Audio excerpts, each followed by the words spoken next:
unless proven guilty po ayon sa batas. Until proven guilty, beyond reasonable doubt, ang isa pong akusado ay considered po innocent. Kahit si Sara Duterte po, sabi natin, harapin yung kaso sa tamang forum. Halimbawa si Sara, sagutin niya sa Congress yung impeachment. Then sa Senado, maglatagan ng ebidensya. Ngayon, pag finailan si Martin Romualdez ng plunder case, pati si Chis Escudero, may pagkakataon na siya para sagutin in the proper forum yung mga akusasyon laban sa kanya. Ebidensya laban sa ebidensya para ma-cleanse. Kung wala talaga siyang kinalaman dyan, di malilinis yung kanyang pangalan. Fair po tayo. At yung ating gobyerno na ina-accuse na pinoprotect si Martin Romualdez, hindi po pinoprotect ito.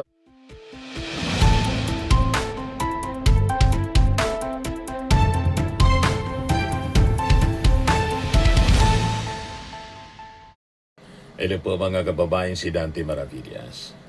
Breaking news ngayon, nagpa-presscon mga kababayan si Ombudsman Boyeng Rimulya. May subpena daw sila mula sa sa Justice Panel sa issue ng SALN ni Sara Duterte. Yan House Panel subpenas Ombudsman Rimulya over Sara Duterte SALN. Tapos sinabi din ni Ombudsman Rimulya, kasi natanong ng mga taga-media tungkol kay Chis Escudero at saka kay dating Speaker Martin Romualdez sa issue ng flood control. Ang sabi ni Rimulya mga kababayan, breaking news, Ombudsman inihanda ang reklamong plunder laban kina dating House Speaker Martin Romualdez at dating Senate President Chis Escudero. Breaking news mga kababayan. Di paano na yan Mr. Maravillas, si Martin Romualdez pa-file ng plunder case. Inaganda yung ombudsman. Ito yung sinasabi natin, consistent tayo sa ating posisyon. Sabi pa lang natin kanina, kasi naghaka-haka na naman po si Magalong. Laging binabanatan si Martin Romualdez na sangkot sa flood control. Sabi natin, mag-file kayo ng kaso. Ganon din si Yossi Castro, ganon din yung hamon kay Toby Chanco at saka kay Magalong no mga nakaarang linggo at buwan. Consistent po tayo. Pag nakakita po kayong ebidensya, may hawak kayong ebidensya, file ninyo ng kaso. Ito ngayon sinasabi ni Ombudsman Rimulya. Wala man pong sinisino ang ating gobyerno. Breaking news na po, Ombudsman seriously preparing plunder case versus Romualdez Escudero para po masagot sa tamang forum. Di ba? Pag may nasabi pa kayo niyan, para masagot po, hindi po ruaka-aka mga kababayan at sa social media lang. Kasi po mga kababayan, halimbawa sa case ni Martin Romualdez, kahit yung kay Chis Escudero, lahat ng pinafile ng kaso, unless proven guilty po ayon sa batas. Until proven guilty, beyond reasonable doubt, ang isa pong akusado ay considered po innocent. Kahit si Sara Duterte po, sabi natin, harapin yung kaso sa tamang forum. Halimbawa si Sara, sagutin niya sa Congress yung impeachment. Then sa Senado, maglatagan ng ebidensya. Ngayon, pag finailan si Martin Romualdez ng plunder case, pati si Chis Escudero, may pagkakataon na siya para sagutin in the proper forum yung mga akusasyon laban sa kanya. Ebidensya laban sa ebidensya para ma-cleanse. Kung wala talaga siyang kinalaman dyan, di malilinis yung kanyang pangalan. Fair po tayo. At yung ating gobyerno na ina-accuse na pinoprotect si Martin Romualdez, hindi po pinoprotect ito. Pinoprotect ba ng ating ng ating presidente, na pinsan niya si Martin Romualdez. Breaking news. Ombudsman seriously preparing plunder case versus Romualdez and Escudero. Pati si Escudero. O di ba? O ano kayo ngayon, mga DDS? Masama pa rin yung loob ninyo? Pero yung pagpatunay po sa mga kaso, that is a different story. Di ba? Yung Marcos Romualdez ng panahon, remember, si Cocoy Romualdez, may latest na balita sa kanya. Si Cocoy Romualdez ay kapatid ni Imelda Marcos, Romualdez Marcos, tatay ni Martin Romualdez. Kasama sila sa mga kinaso nung panahon ng dating Pangulong Marcos Sr. May latest na balita na napawalang sala si Cocoy Romualdez. Tatay ni Martin, forfeiture case, dismissed March 2026. The Sandigan Bayan Division dismissed a long-running over $5 million, approximately 311 million pesos forfeiture case against the estate of the late Benjamin Cocoy Romualdez and his wife, Juliet Romualdez. The court dismissed the motion for reconsideration filed by the Office of the Solicitor General concerning funds in Union Bank of the Philippines. Dismiss yung kaso. Hindi na patunayan sa matagal na panahon na trial. Nakasama sa nakaw. So hindi ko mo kinaso. Limbaw ito, kasuhan si Martin Romualdez ng plunder. Guilty na. Remember yung mga ill-gotten wealth, mga kababayan ng dating Pangulong Marcos, tatay ni President Bongbong Marcos, pati si Imelda, 938 cases, naubos ka-dismiss, over 30 years. Kasi nga po, aligasyon man lang, walang katotohanan, malamang yun din ang kay Martin Romualdez dito. Ma-file ng kaso, mahina yung ebidensya sa kasong plunder, kasi ito yung sa flood control po, wala man siyang pirma. Hindi man siya kasama sa BICAM. Malamang ma-dismiss man lang.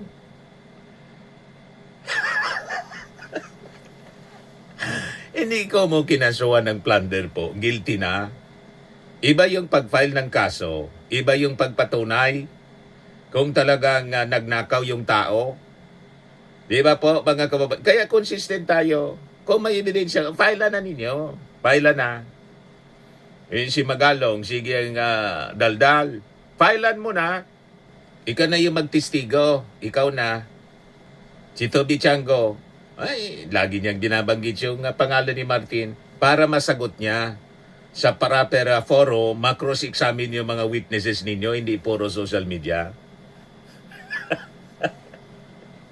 Hindi po yung propaganda, mga kababayan. Ibigay ko muna sa inyo yung balita. Ito, House panel subpoenas Ombudsman Remulla over Sara Duterte Sal-Ens. Ombudsman seriously preparing plunder case versus Romualdez Escudero. Pag hindi pa nga kayo dyan nanahimik, may kaso ng plunder, ano pa? Pakinggan natin yung interview, press con ni Boyeng Remulla. Ito. Sa Sal-En. Off mic yung reporter. Meron pa? Meron pa. Walang microphone. Yeah, may sabi na nga ang House Kongreso at ito po ay tinanggap namin at bibigay namin ang Sal-En ni VP Sara. Kami po ay may sabi na rin na binibigay sa House tungkol po sa Sal-En ang isa sa mga empleyado ng Congress, ngunit ayaw po tanggapin ng Congress ang sapina na aming pinapadala, ayaw tanggapin ng security. At ito, public notice lang po. Susunod na gawin pa sa amin to ng Kongreso, I will cite the Secretary General in contempt. At hindi ko rin papayag. May subpena yung Congress kay Remulla. Siya may subpena din sa Congress. Ang sapinang yun ay nauukol kay Safronio Gabunada isa sa mga House employees. Ang rango niya yata ay Deputy Secretary General. At ito po ay tungkol sa mga plunder cases din na aming hinahanda sa mga congressman na kinauukulan. Kasi may pa-file nga sila na kaso din, plunder. Tataka kayo, hanggang ngayon, wala pa rin ang mga salya ng Kongreso. At ito, fair warning na naman sa Secretary General na hindi po kami papayag. At sa linggong ito, pag hindi namin nakuha yung mga salya ng ay sususpindihin ko po siya mula sa posisyon. Magkasubukan na po ang ating legal system kung ito po ang kinakailangan. Pag di daw binigay, sususpindi nila, sususpindi ng ombudsman, Wala yung Secretary General ng Congress, si Attorney, yung dating PCO, Garafil. Sapagat sa pina ng ombudsman ay sa pina po ng batas.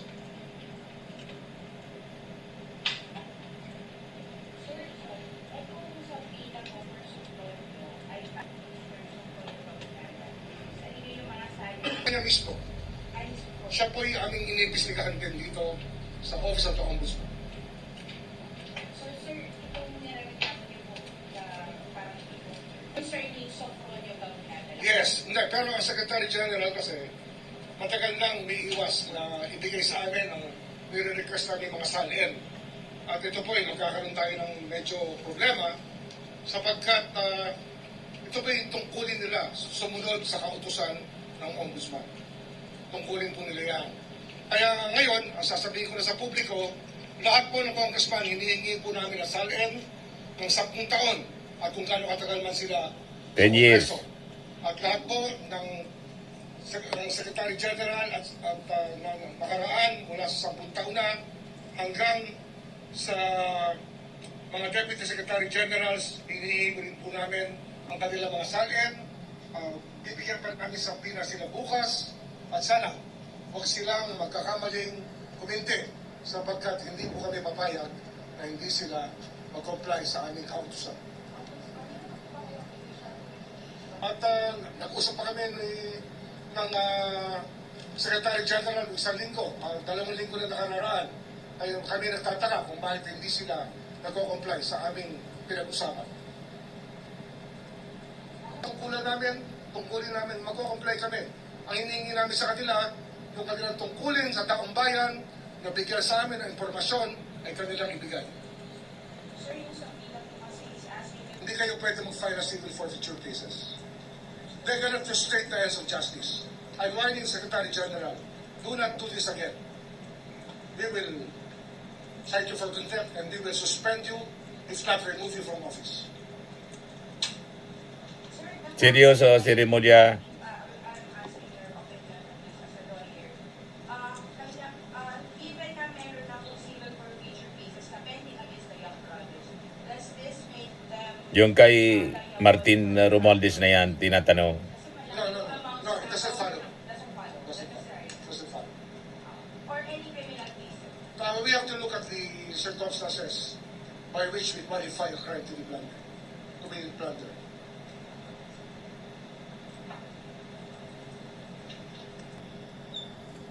We have been seriously preparing a case of plunder against former Speaker Martin Romualdez and former Senate President Jesus Escudero. Plunder ang aming hinahandang kaso para sa kanila. Related sa And as a conspiracy, with the element of Conspiracy. involved in the preparation of the complaint. Kasi siyempre speaker siya. We're just tying up many things that have to be there. Si, Pero, Senate President, si Jesus Escudero. The former Senate President and the former Speaker will be subjected to a case of plunder very soon. Flood control case, flood control related. Flood control related in so many ways, yes. Flood control related po. Ombudsman, sila na ba yung sinasabi ni Manila na Sila yan. Pero marami pang iba kasi nga marami pang ibang miyembro ng dalawang bahay na maaaring tamaan din ng mga kaso ng plunder. sa aming hinahanda ngayon. Hindi lang si Martin, mga congressmen, plunder, pati sa Senado. Former Senate President and Speaker, may kinalaman din ba sa violation of drafting a budget? Exactly. It's actually the way that the budget was passed upon by the two houses and how many things happened to have been implemented because of that Budget process, sir. budgetary process. Conspiracy. Conspiracy daw kasi sa budgetary process, doon masasabit si You'll get it later on when we explain the si facts. Martin Romualdez sa proseso ng budget. Actually, narinig nyo na yung istorya. Narinig nyo na yung istorya mula sa mga testigo dati sa Senate. And if you think about it, there was a conspiracy to commit blunder. I think you can put everything together. Kayo mismo, you can put it together. It doesn't take a genius to do it. Kung budgetary process po ito, so ibig sabihin marami pa rin madadamay. Maraming madadamay. Maraming madadamay. Anong years po yun natin sa budget? Right now, ang tinitingnan natin 24 and 25. Pero it can go back to as far as the time of Speaker Velasco is concerned. Nung panahon na... Hanggang sa previous speaker pala, Kami hanggang doon. Sa pag-aaral ng mga kasong...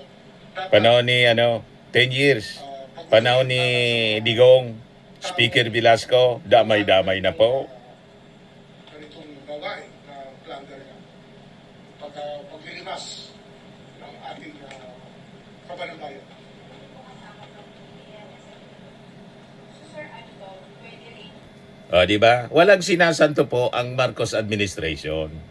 Kaya mali yung mga akusasyon na binibaby, kino-cover up, pinoproteksyonan kasi pinsan itong si Martin Romualdez. Wala po.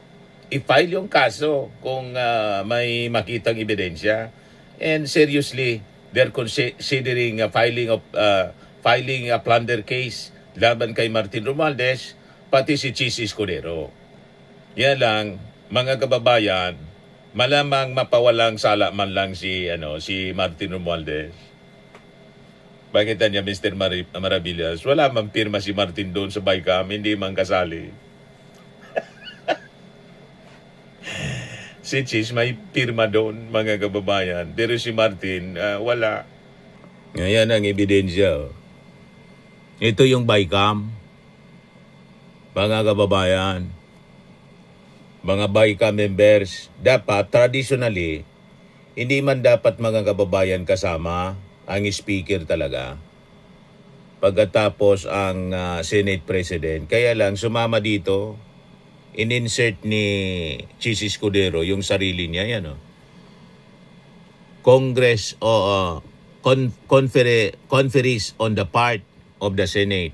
Ito naman, conferees on the part of the House of Representatives. Yan. Chairperson, si Grace po. Sa Senado, sa si Saldico sa Congress. Yan mga nakapirma. Oh. Si Gatsalian, si Villar, nakapirma. Dito si Kimbo, si Saldico, si Dong Gonzales, David Suarez, Dalipe, Jude Asidre. Yan o. Gonzales, the second.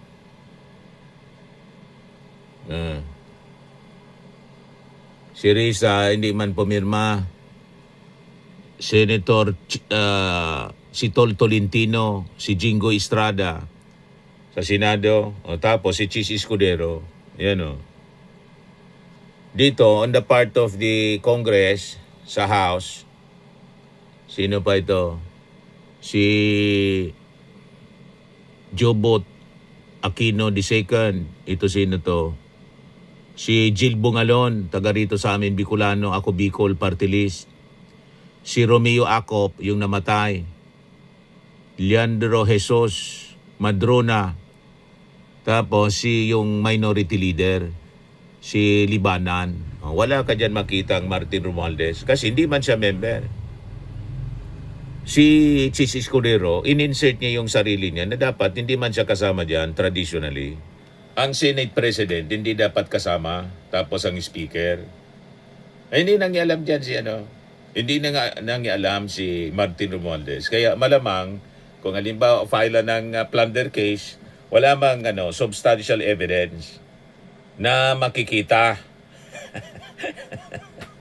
Kasi siyempre, pag kaso, dapat may ebidensya. Makuan man lang, ma-dismiss tulad ng kaso forfeiture case sa kanyang tatay na matagal ng panahon. Si Kukoy Romualdez, na kapatid ni Imelda Marcos, dismiss. Ito yung Billionaire News report. Billionario, May 21, 2025. The family of the late Ambassador Benjamin Kokoy Romualdez is set to recover, nabawi niya, millions of pesos in assets and earnings from a firm previously sequestered by the Philippine government. Romualdez family to recover millions from sequestered Marcos era assets. Ibig sabihin, hindi manakaw. Tatay ito ni Martin Romualdez, si Kokoy Romualdez. Kaya malamang, mga kababayan, mahina yung kaso na maipafile na plunder laban kay Martin. Iwan ko kay kasi may mga ebidensya, may pirma si Chis Escudero. At may nagtuturo talaga sa kanya. Ito yung report nung kailan to? Last month, March 21, 2026, court junks forfeiture bid over $5 million in Romualdez clan Swiss account. The Sandigan Bayan has dismissed the government's bid to forfeit the alleged unexplained wealth worth over 5 million pesos in the Swiss accounts owned by the late Benjamin Kokoy Romualdez and the wife Juliet Gomez Romualdez, mga magulang ni Martin Romualdez. The Anti-Graft Courts Division dismissed the Office of the Solicitor General's motion for reconsideration filed in November last year against the release of 5 million plus funds in the Union Bank of Switzerland's accounts owned by the respondents and placed in escrow with the Philippine National Bank. Talo yung gobyerno sa kaso. Dito sa plunder na plano nilang i-file kay Martin Romualdez, wala mang ebidensya. Walang pirma si Martin. Malamang mabasura man lang. Kay Chis Escudero, hindi tayo sigurado, mga kababayan, kasi may pirma, nakita ninyo, may pirma. Si Chis Escudero doon sa Baykam. At may mga nagtuturo sa kanya. Doon sa Senate, sa Senate investigation ng Blue Ribbon. Si Martin, yung testigo, si Gutesa, piki yung notaryo at hindi na nagpakita.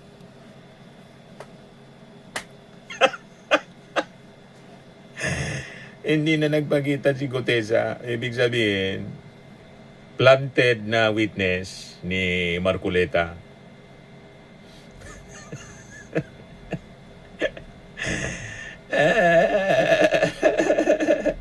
Pero maganda po ito, sabi ko. Pabor ako po dito sa plano ng ombudsman para finally tundukan po itong controversy na paulit-ulit ina-accuse mga kababayan si Martin Romualdez na sabi, o di file na ninyo.